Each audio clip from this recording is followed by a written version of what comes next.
Kalau tanggapannya yang kerugian bus ini tidak ditanggung APBN seperti apa? Itu kewenangan pemerintah. Saya nggak mau jawab.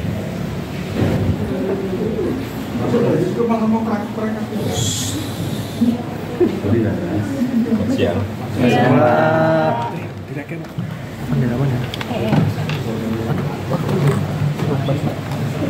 Sudah bisa langsung dimulai, Pak?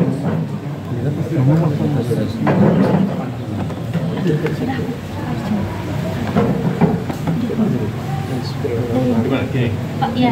Berdiri atau duduk? Dulu aja, Pak. Pak, terkait tudingan dari Pak Agus Pambagio, Pak, terkait bahwa yang menuding kalau Pak Jokowi yang bertanggung jawab dengan kolom di bus, Pak, seperti apa, Pak? Gini, jadi kita harus tahu masalahnya dulu. Ya. Di Jakarta itu kemacetannya sudah parah. Ini sudah sejak 30 tahun, 40 tahun yang lalu, 20 tahun yang lalu.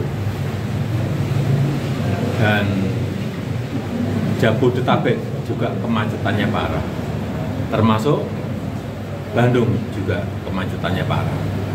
Dari kemacetan itu, negara rugi secara hitung-hitungan, kalau di Jakarta saja kira-kira 65 triliun per tahun.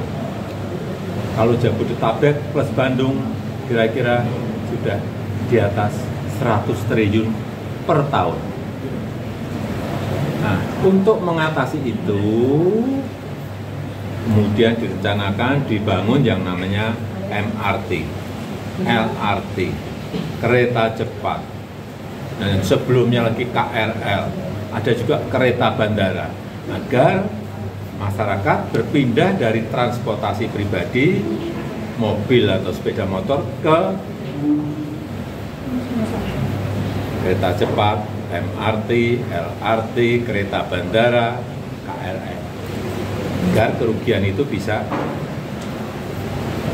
terkurangi dengan baik. Dan prinsip dasar transportasi massal, transportasi umum itu adalah layanan publik.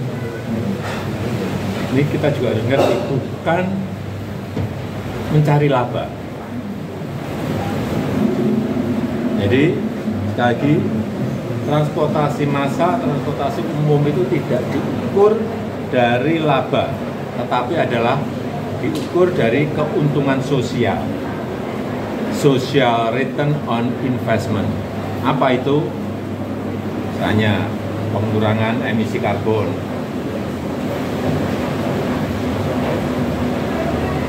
produktivitas dari masyarakat menjadi lebih baik, kemudian apalagi polusi yang berkurang, waktu tempuh yang bisa lebih cepat.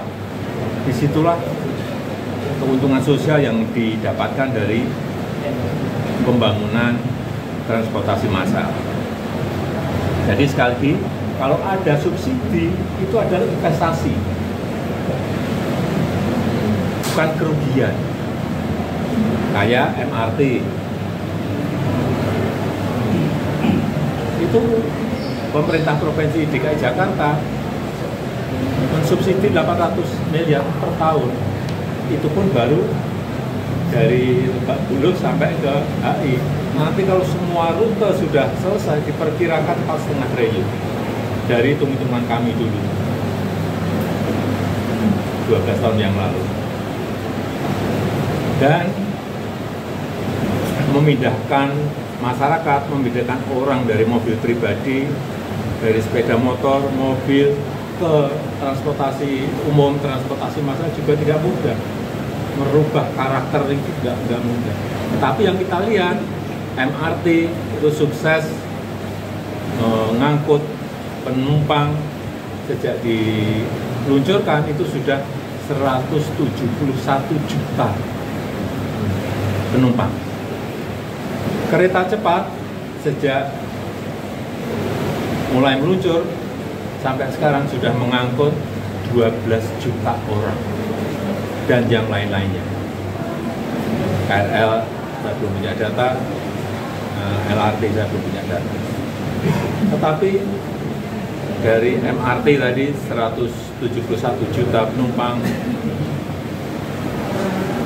kemudian kereta cepat 12 juta penumpang, patut kita syukuri karena sudah ada pergerakan perpindahan dari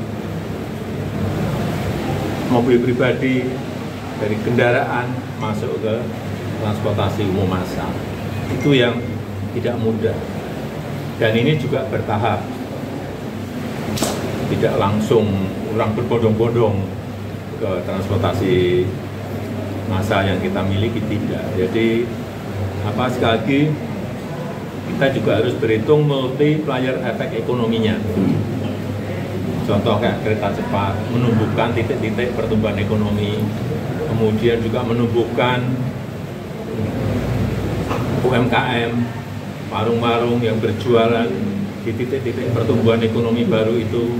Kemudian wisata juga di Bandung, saya kira dengan adanya bus juga bisa meningkat dengan baik, nilai properti juga naik karena adanya bus. Saya kira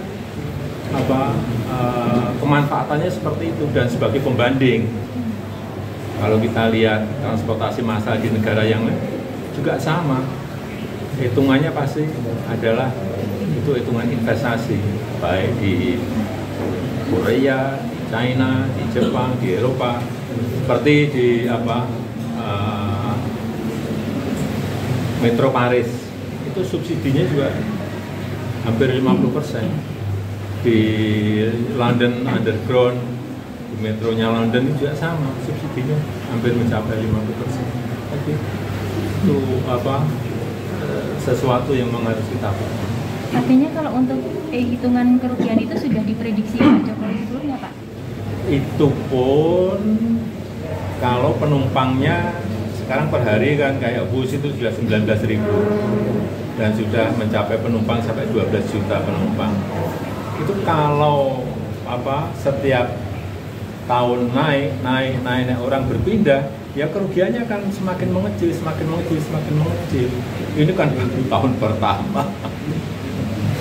Mungkin diperkirakan EBITDA-nya juga sudah positif dan diperkirakan akan lebih turun lagi setelah 6 tahun. 6 tahun. Kalau untuk perkiraan, karena ini tergantung perpindahan orang ya, dari transportasi pribadi ke transportasi massal.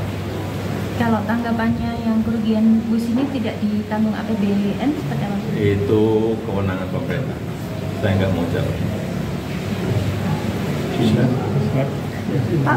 Pak, untuk rumahnya Pak yang di rumah yang di Colomadu, pensiun. Rumah itu masih kewenangan di Kementerian Sekretariat Negara karena masih belum diserahkan pada saya dan saya melihat juga belum selesai. Kalau konsep sama desainnya Bapak sendiri yang memilih atau memang dari sesnek Pak? Dari arsitek, biasa ditanya-tanya.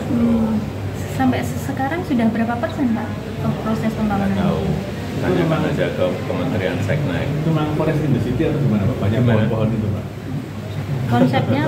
Konsepnya apakah Forest Industry? Karena banyak konsep. Nanti rencananya akan ditempatnya tetap di rumah lama. Ya, mulai. Pak udah punya rumah kok. Kita udah punya rumah, meskipun rumahnya kecil, ya apapun tetap senang di rumah yang lama. Terus nanti difungsikan sebagai apa Bu? Apanya? Untuk rumah yang di Colomadu? Ya bisa aja untuk pertemuan. Kamu ya Pak? Akan menerima atau mungkin matamu nggak tahu, saya nggak tahu, saya belum tahu. Bapak apakah berpotensi dibuka sesekali untuk ruang publik? Apanya? Rumahnya dibuka untuk umum gitu. Kayak yang Ya bisa aja. Kayak di Loji Gandrung Pak. Bisa aja.